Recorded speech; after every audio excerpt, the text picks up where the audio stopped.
Hi, Jerilynn. Thanks for coming and talking to me today. I mainly want to talk about the tax resistance work that you've been involved with, and I want to spend most of the time today talking about your refusal to pay the portion of income taxes that is used on defence spending in Canada. But to start, I would like to talk about how you've kind of first come to be involved in this work, which I understand starts in America around the Vietnam War. So could you please sort of talk to me about when you first became aware of how tax money is used to fund war, and why do you think you felt so strongly led to resist it? Okay, the context really is that I grew up in a home where nonviolent resistance and rejection of war as a way of solving human problems was part of our lives. So my father was a conscientious objector in World War II and was assigned to milk 40 cows morning and night as a necessary service in the community. So I was a child when this was going on. Actually, my folks were so much against war that as I was growing up, it was the Korean War, and they didn't let us hear anything on the news, and they didn't have newspapers that told us about it. In other words, they wanted to shield us from the brutality and stuff of war. Okay, so as a woman, I wouldn't be drafted, and therefore I couldn't express conscientious objection to military service, but I knew that a portion of the funds that a government spends is for military, and that the funding comes out of my taxes. So I didn't earn any money until I was an intern, and around the same time there was a telephone tax that was introduced to raise money for the Vietnam War, 10% of the telephone bill, and I simply didn't pay it. I don't think I ran into any trouble. We're talking now about the 60s, and I was in Boston in medical school, and then at Boston City Hospital as an intern, and when it came time to pay income tax in the end of that first year, 1969, I knew I didn't want to pay it, and I didn't quite know how to go about not paying it.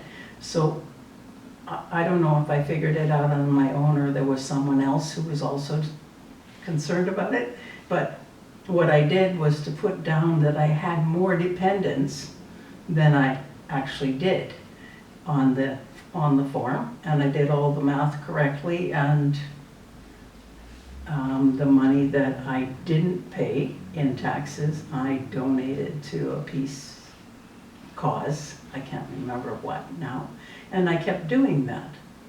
Then in 1976 we came to Canada, and I was initially very happy to be out of a country that was engaging in war and aggressive in war, and happy to pay taxes for important things like public health. So I didn't think about tax resistance, although by the time I got here, the Internal Revenue in the United States was on to me. And in fact, when I first bought the little house that I still have here south of Vancouver General, I got a statement from the IRS saying that they were going to put a lien on my property and seize it. And that was rather disconcerting. Didn't know what to do, asked somebody, I guess, probably a Quaker, and was told to talk to my MP, and learned that if a person in Canada has paid their taxes, then the United States can't, by a tax agreement, can't seize property. So the previous tax resistance was not gone from my mind. And I guess in the early 1980s, I became aware, probably because of the work of Conscience Canada and Edith Adamson, that, you know, it was 8 or 10 or 12% of the taxes we paid that went to military, even in Canada. And by 1982, I was no longer married and therefore didn't have to consider my husband's ideas. And also the Charter of Rights came into effect in Canada, and therefore it offered the opportunity to declare conscientious objection to military taxation. I see. And from what you've told me about this, my understanding is that essentially your tax resistance in America was not quite clandestine. You weren't trying to keep it secret, but it wasn't declared and in a way that made it public and made it a public issue that the authorities had to deal with.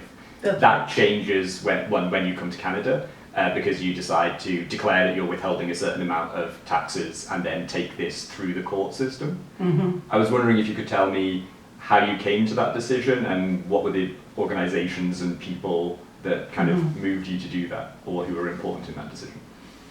Well, there was, because of Edith Adamson's work, a venerable Quaker from Victoria, there was a national movement for conscientious objection to military taxation. Call it peace tax, if you will. And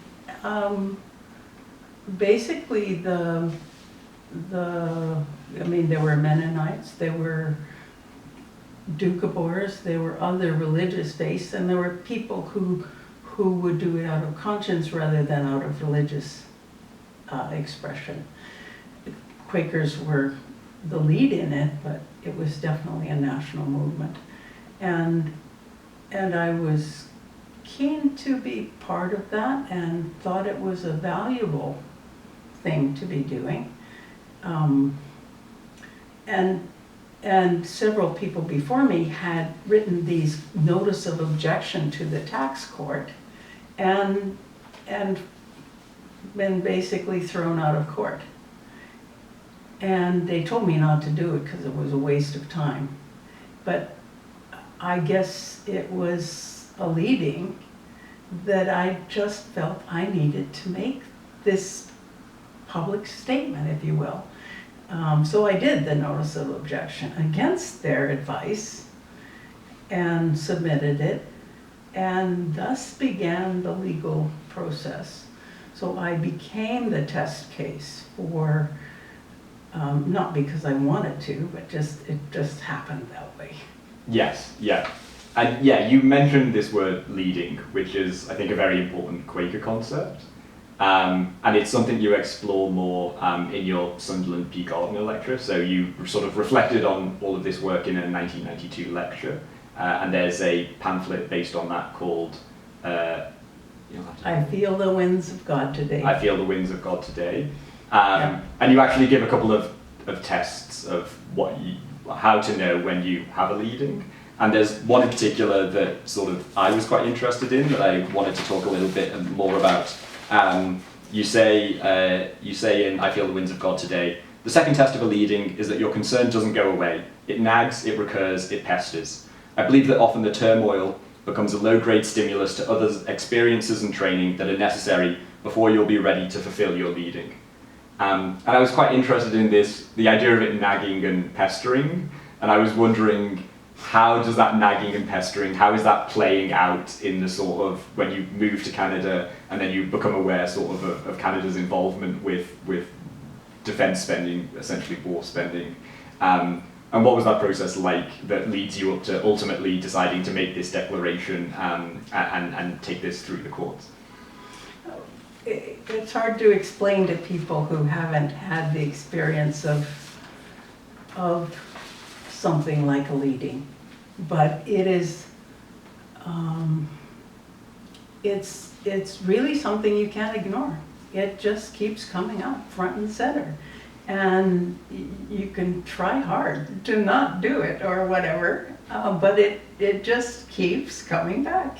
And I've had this experience before. So a leading needs to be something that is in keeping with the concept of that of God in every person. It mustn't cause harm. So that's the first thing about a leading.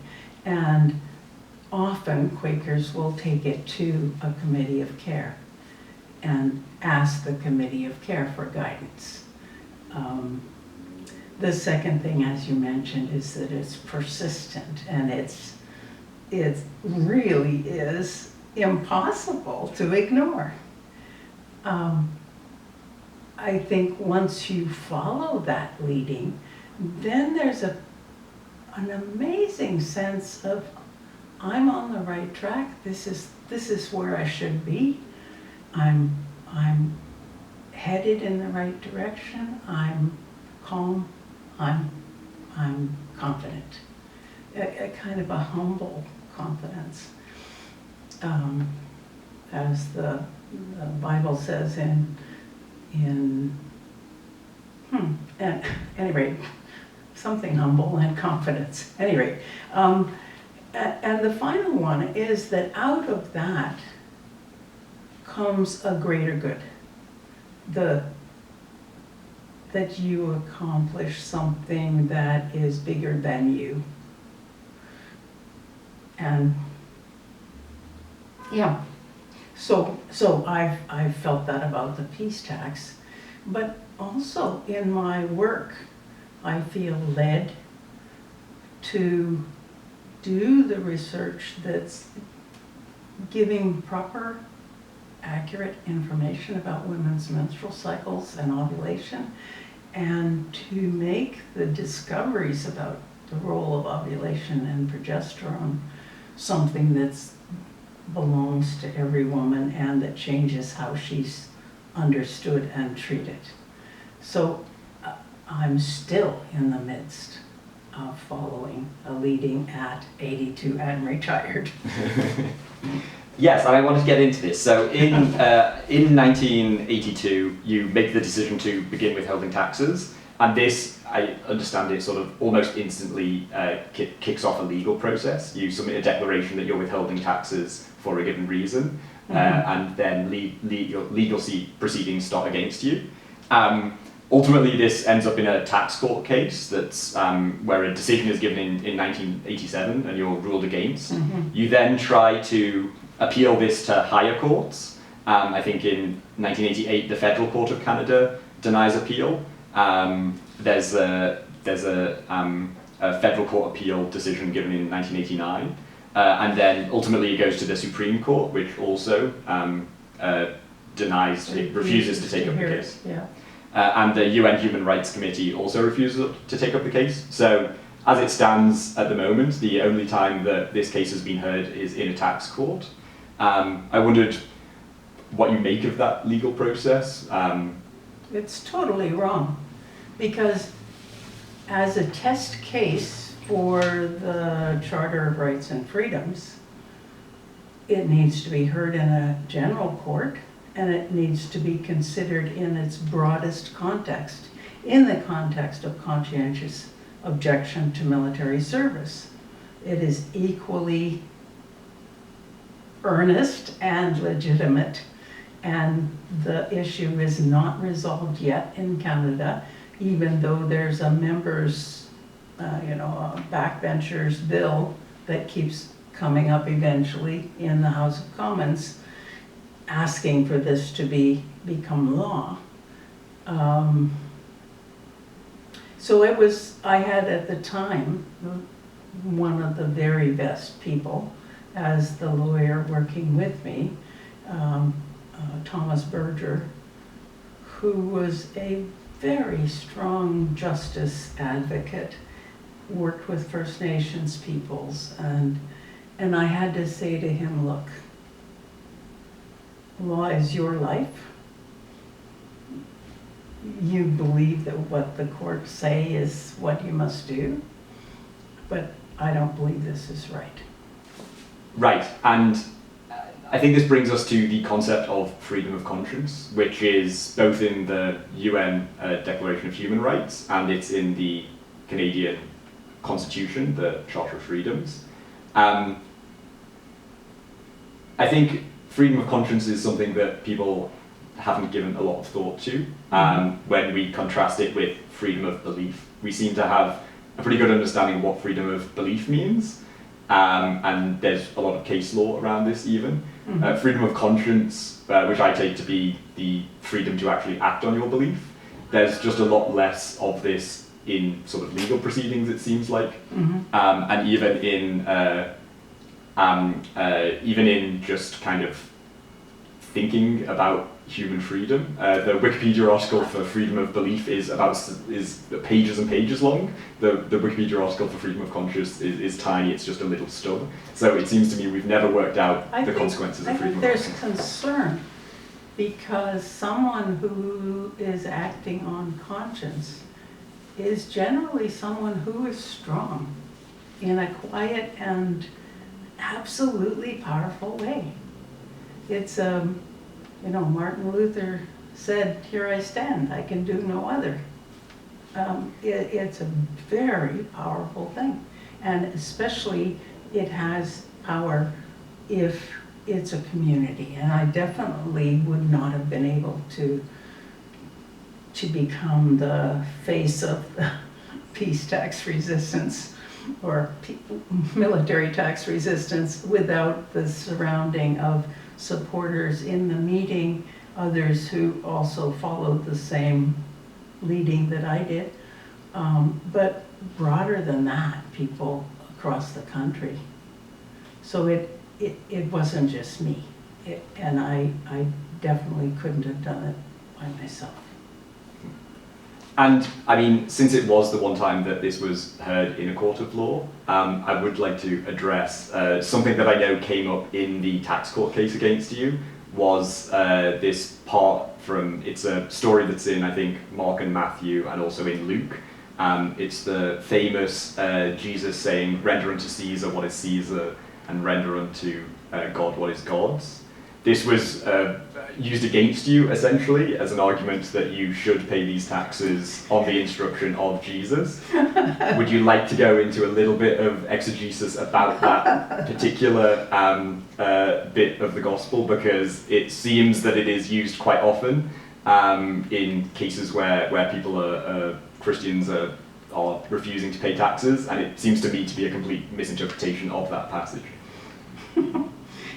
Well, I found it quite funny that the tax court lawyer held up a bill and quoted the Bible to me. As a missionary kid who read the Bible from cover to cover at age 12, I think I knew quite a bit about what the Bible says. And I tried to explain to her and to the court that it was a matter of conscience, that if I paid for this, if that dollar that I earned and the taxes that I pay go to fund, military action, I'm responsible. I'm paying it. The buck stops with the payee. And I don't want to be responsible for something that I completely abhor. It's so unhealthy for everyone at every level. It's the antithesis of that of God in every person. To see another person as an enemy. I see, and I suppose you've now devoted, I think it's fair to say, a majority of your life to tax resistance in one form or another, either in America or in Canada. And you pursued this case as far as you were allowed to pursue it legally. I was just wondering, what would you say to someone considering engaging in tax resistance, conscientious objection today, if they were saying, if it was something they were interested in or something they wanted to start? I would question them carefully about whether it was a matter of conscience or a whim. You know, I don't know, it's hard to explain, but living by conscience is a way of life. It's evaluating each thing you do. Is it causing harm? Is it of benefit? You know, so I try to act with conscience in everything I do. It doesn't make life easy sometimes, but I think it is the way to live in the world.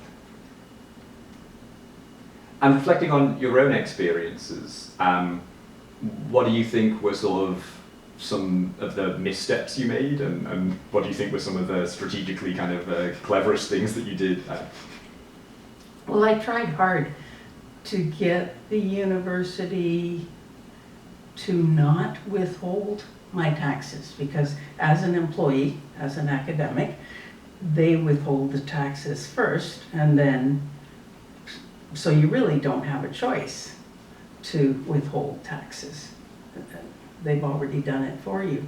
So I met with the university lawyer, and that was interesting, because law is a different world, really.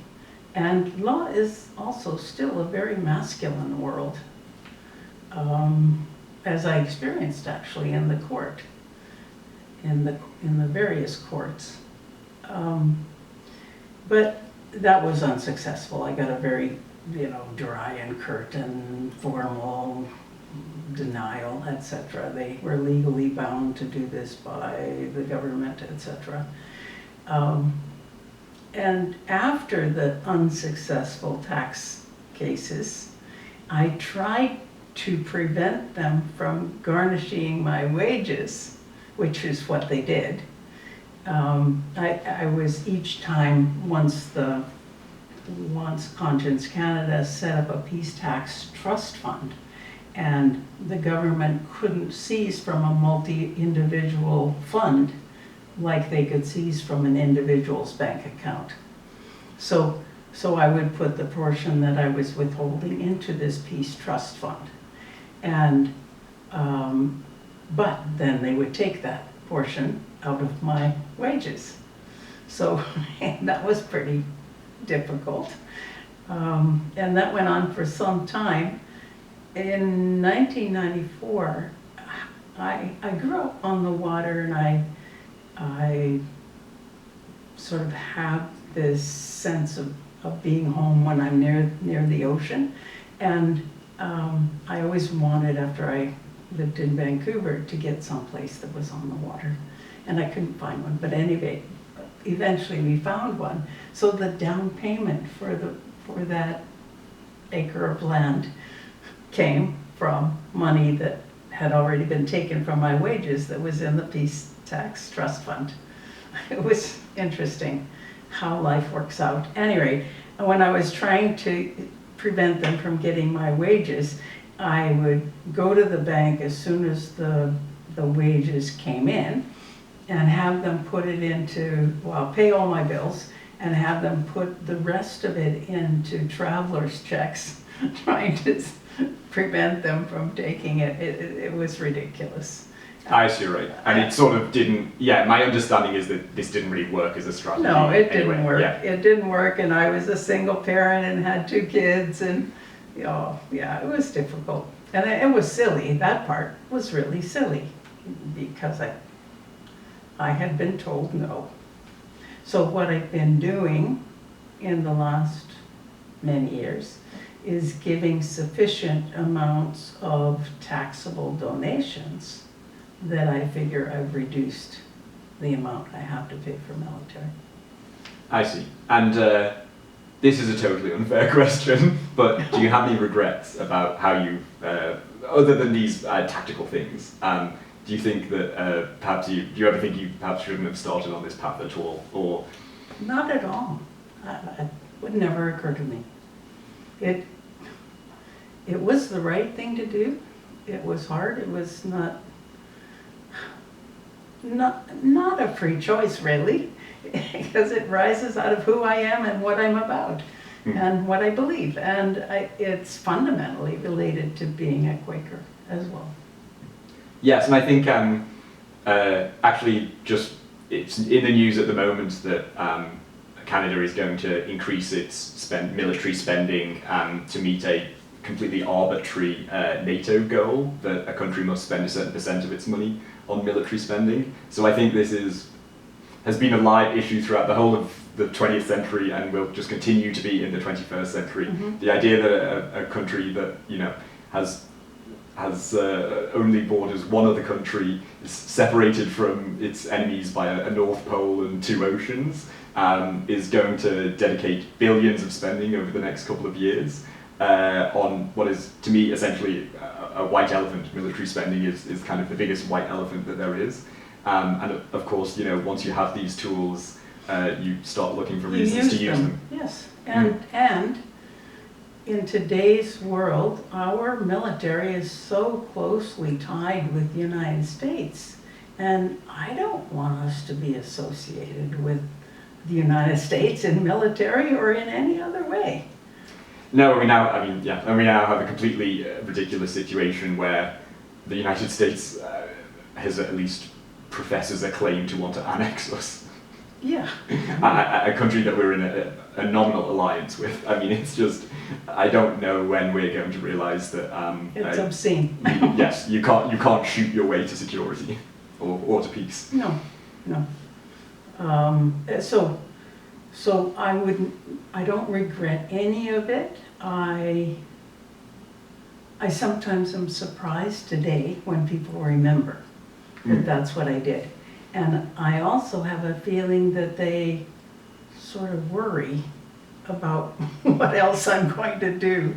It's a weird position, but I have absolutely no regrets. And I think Canada has been fundamentally remiss in enacting a Charter of Rights and Freedoms without providing money for the legal cases to allow each of those freedoms to be invested in law. Yes, yeah. Well, Jerilynn, thank you for coming and talking to me today.